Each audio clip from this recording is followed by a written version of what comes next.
Ce forum, c'est une première, une façon de désamorcer très en amont de la récolte, un métier chaque année en tension.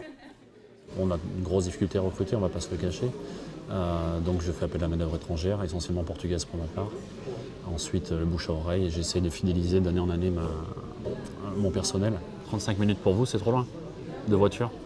Après voilà, j'en parlais avec les personnes que j'ai vues avant vous, il y a une possibilité de covoiturage si j'arrive à vous coordonner, à vous mettre en contact les uns les autres. Éclaircissage en cours dans les vergers en ce moment, ça correspond à 20% environ de la main-d'œuvre qui sera nécessaire à la récolte. Mais pour les pomiculteurs, c'est le même type d'organisation à mettre en place, coordonner du transport ou offrir le logement, le meilleur moyen pour fidéliser les saisonniers. Alors ici, nous avons on va dire, cuisine, salle à manger.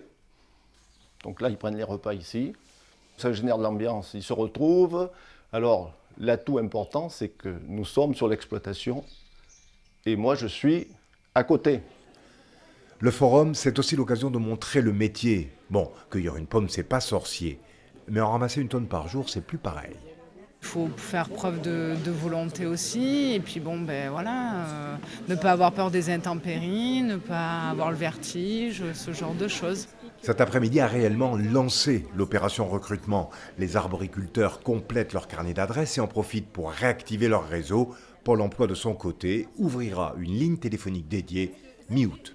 Comme la cueillette n'est jamais à la même date aussi, des fois il y a des étudiants qui ont déjà repris les cours, alors que selon les dates, voilà, avec les vendanges également, des fois ça arrive un petit peu en même temps.